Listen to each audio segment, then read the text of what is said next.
भाई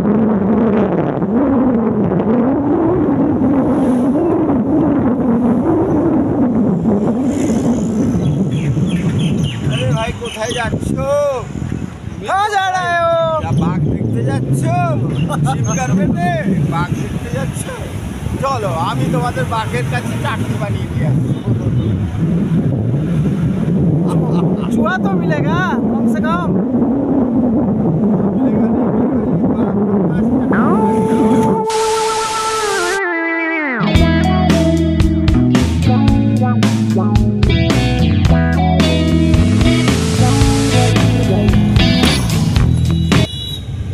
বন্ধুরা, আমরা এখন চলে এলাম উত্তরাখণ্ডের রামনগরে। এখান থেকে আমরা Jim Corbett national park safari করব।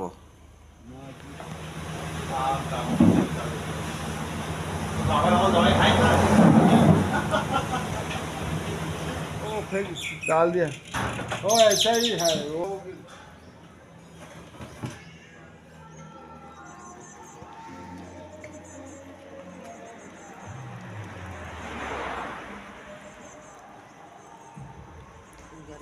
আমাদের হোটেল মালিক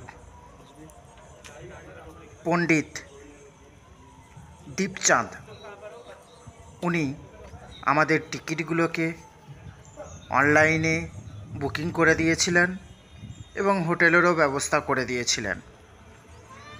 ওনার ফোন নাম্বার আমি ডেসক্রিপশন বক্সে দিয়ে দেব। আজ সকালবেলায় আমরা এই সাফারি গাড়িটা করে আমরা রওনা দেব। রাস্তার ধারে সকল যে সাফারি গাড়িগুলো চলেছে সবই কিন্তু জিম করবেট ন্যাশনাল পার্কের উদ্দেশ্যে ছুটে চলেছে। সীতাবনী থেকে এর দূরত্ব 25 কিলোমিটার। আমাদের রিজার্ভেশন কাউন্টার থেকে যে টিকিট উঠেছিল তা সীতামণি কনভার্সন রিভার সাইডে। আমাদের প্রথমে সীতামণি কনভার্সন রিভার সাইডে গিয়ে পৌঁছাতে হবে।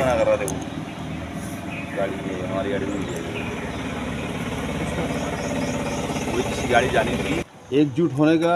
हाँ वो चीज नहीं है। आगे तो है वो जिनका वो नहीं तो ये सारे पापा दोनों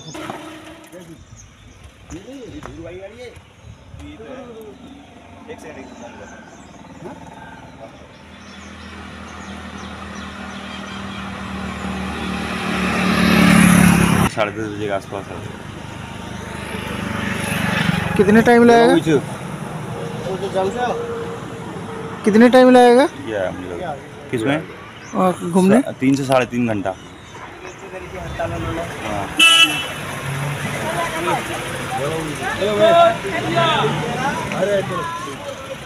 और पंडित जी ठीक हो? बढ़िया बढ़िया सर, बढ़िया। नमस्कार। हो गई सफारी? बिल्कुल ठीक है, डन डन। ये भी बेचारे कर दे यार, टेंशन हो गया ये परेशान। ये भी सीतावन ये आपका ही है? ये भी सीतावन जा नहीं, ये डिनर करने आए हुए थे रात में। अच्छा अच्छा, मैं बोला आपका बुकिंग नहीं है? नहीं नहीं, मेरा नहीं। काफी देर बातचीत हुई तुमसे। चलो चलो गिरेगा ये। भाई कोई जाओ तो किसको? अरे फोटो उठाने वो आप बहुत महंगी पड़ेगी। गाइड को बोलने से वो उठा देगा दुनिया।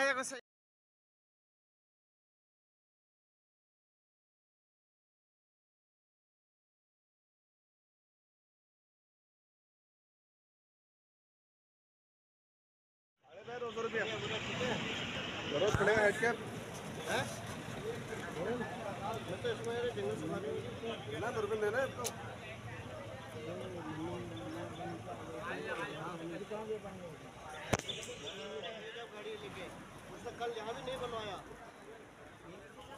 করবেট জাতীয় উদ্যানের বনাঞ্চলের ভেতরে কারও ব্যক্তিগত যানবাহন নিয়ে যাওয়ার অনুমতি নেই।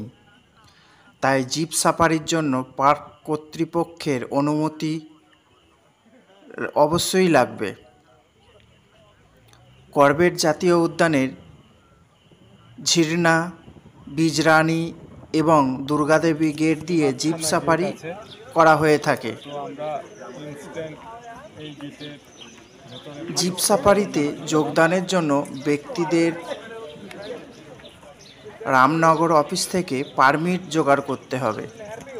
আমরা রামনগর অফিস থেকে পারমিট জোগাড় করে জিপ সাফারি করতে চলেছি।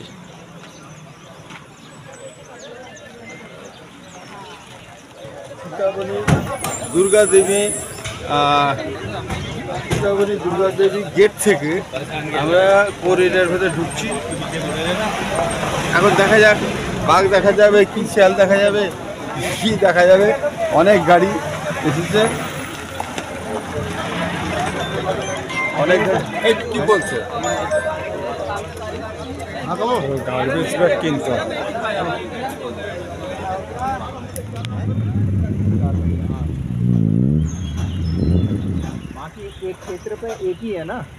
সকালের দিকে সাফারিগুলি শুরু হয় 6টা থেকে 9টার মধ্যে।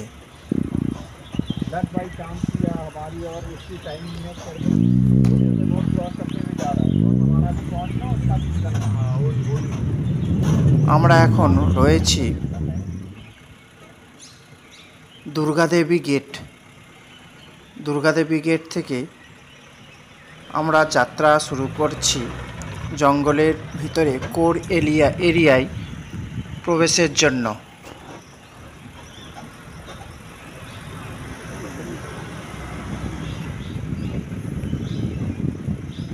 হিমালয়ের পাদদেশে অবস্থিত 500 বর্গ কিলোমিটারও বেশি এলাকা জুড়ে পশু প্রাণীদের একটি স্বর্গরাজ্য বলা হয়ে থাকে জিম করবেট ন্যাশনাল পার্ককে, যার নামানুসারে এই পার্কটির নাম হয়েছেন। তিনি ছিলেন একজন ব্রিটিশ ভারতীয়।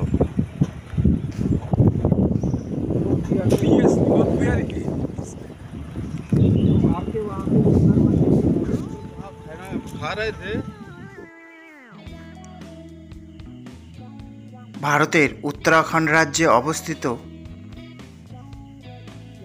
এই অভয়ারণ্যটি, যা দেশের প্রাচীনতম জাতীয় উদ্যানগুলোর মধ্যে অন্যতম। এটি বিপন্ন বেঙ্গল টাইগার সংরক্ষণে গুরুত্বপূর্ণ ভূমিকা পালন করে।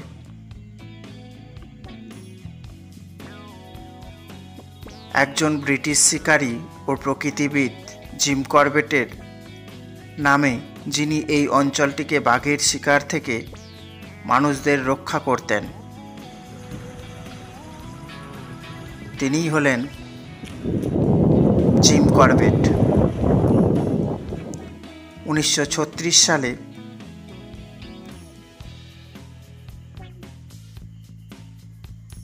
এটির নাম ছিল হেইলি জাতীয় উদ্যান।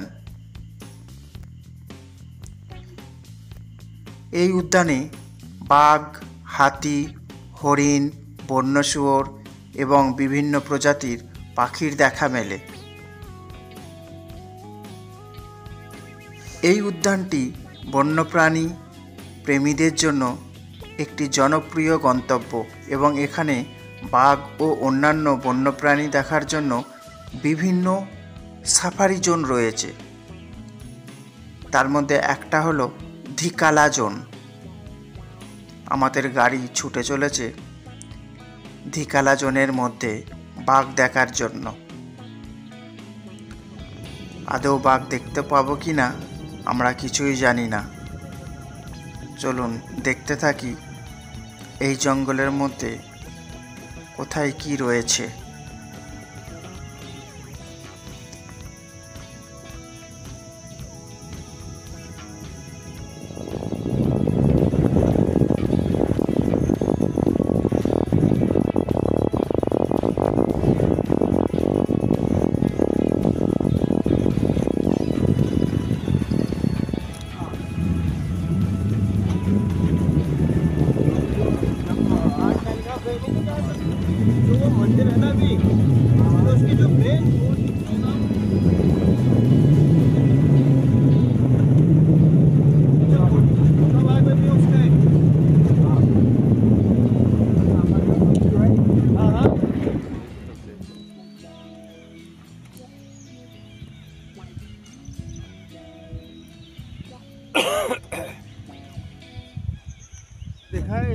ऐसे ऐसे गड्ढे में है, ऐसे ये रोड पे चल रहा है इधर इधर वो पानी के अंदर बहुत देखा है इस पर दो एक साथ भी एक ही दिन में 2 सफारी था। एक तो सुबह सुबह का एलिफेंट वाला और एलिफेंट 5:30 बजे से स्टार्ट था और इतना सर्दी पीछे में फिर वो एलिफेंट वाला बहुत एग्रेसिव होता है ना, बहुत एग्रेसिव होता है। आप काजीरंगा में जाने से 10 किलोमीटर पहले से ये रास्ते में दिखाई देगा। गंडे रास्ते से दिखाई देगा क्या जैसे है ना रामनगर, तो काजीरंगा के जो एरिया में कोरियर वो होटल एरिया में अगर जाने से 10 किलोमीटर पहले से दोनों तरफ दिखाई देगा। दो खेतों में चल रहा है या जंगलों में चल रहा है, खेतों में आ रहा है सारा ये वो खाने के लिए। जो ड्राइवर था ना मेरा, क्या हुआ, बीड़ी पीता था, मम्मी पापा के सामने पीता है। वो एक लड़का दूसरा के बीड़ी पीने किनारे पर ऐसा मोड़ था रास्ता दिख रहे। अच्छा ये ऊपर ये मारा ओ नाखून से मत वो ऊपर गया वो ट्रेटरी बन रही है। केदार भाई लोग अभी मैं हूँ सीतावनी में। आप जो पेड़ पे निशान देख रहे हो, ये भंडार पानी है, ये भंडार पानी हुआ। ये निशान देखना, ये है टाइगर के। यह क्या करिए को बता जरा। हाँ दाजू, गाइड साहब बताइए ये निशाना बारे में बताओ। ये हमारे गाइड जो है ये टाइगर की क्लॉ मार्क है। अपने पीछे के पाँव में खड़ा होके ना आगे के पंजों से उसने नाखूनों से स्क्रच कर रखे हैं, तो वो क्लॉ मार्क है। तो ये टेरिटरी मार्क कहते हैं इसको। बाकी टाइगर जो है यूरिन सेंड करता है, सेंड मार्किंग, उससे भी अपने टेरिटरी बनाता है। बाकी अपने क्षेत्र में पेट्रोलियम करते रहेगा। कोई अदर टाइगर तो नहीं घुस रहेगा। यो है वर्ड है हमारे पहाड़ भाषा में ना, हम वर्ड डाल लो कब यो है बागो वर्ड के को दोहर नहीं हुआ है पड़ोसी कब पूरा नाम ये दोनों मिला के 1 सेकंड का अंतर हो, नहीं तो साथियों का हो जाता काम।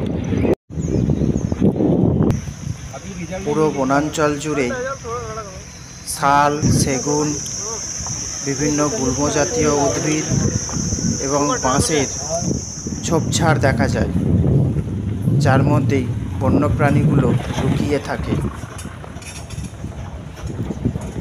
যত বেলা বাড়ে ততই কিন্তু গভীর জঙ্গলের দিকে তারা চলে যায়।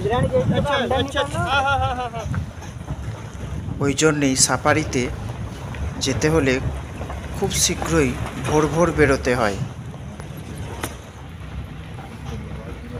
যত তাড়াতাড়ি বেরোনো যাবে ততই বন্য প্রাণীদেরকে দর্শন পাওয়া খুব সোজা হয়।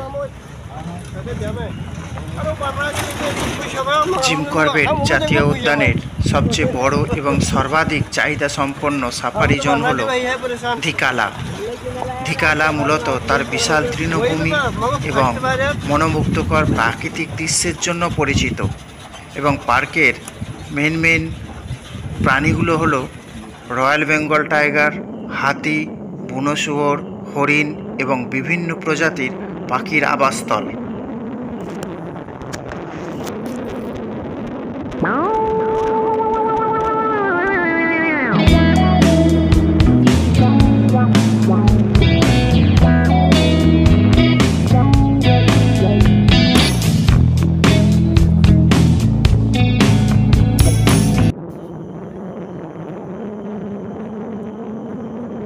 তো বন্ধুরা, আমাদের কথা হয়েছিল জঙ্গলে 3 থেকে 3.5 ঘন্টা সাফারি গাড়ি করে পুরো জঙ্গল ঘোরাবে, কিন্তু দুর্ভাগ্যের বিষয় আমাদের মাত্র 1.5 ঘন্টা ঘুরিয়েই গেটের কাছে নিয়ে চলে এলো, এবং জঙ্গলের মধ্যে কোনো বন্য প্রাণীর দেখাও মেলেনি। সো আপনারা যখন আসবেন অবশ্যই ব্যাপারগুলো ভালো করে ওয়াকিবহাল হয়েই, ভালো করে কথা বলেই তারপর সাফারিতে আসবেন, এটা আমার অনুরোধ রইল।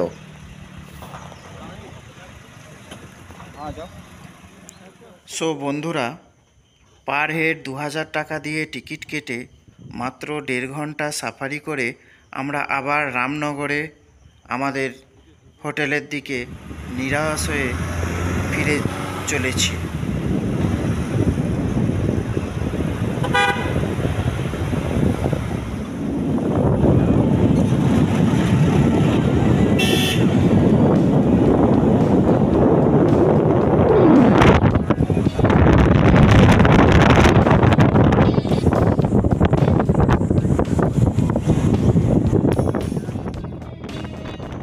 বন্ধুরা, আপনারা যদি জিম কর্বেট ন্যাশনাল পার্কে ঘুরতে আসেন, অবশ্যই কিন্তু কোনো জন্তু জানোয়ার দেখার আশায় আপনারা আসবেন না। এলে আপনারা আসতে পারেন যদি শুধুমাত্র এখানকার স্বাভাবিক উদ্ভিদ, বিভিন্ন ধরনের গাছপালা এবং জঙ্গল দেখার উদ্দেশ্য নিয়ে আসতে পারেন। এটুকু অন্তত আমি অনুভব করেছি। आपको बोटिंग से मिले सुंदरबन पूरा एशिया का सबसे बड़ा जंगल है देखा जाए तो। सबसे पुराना रहता है यहाँ पे जंगल।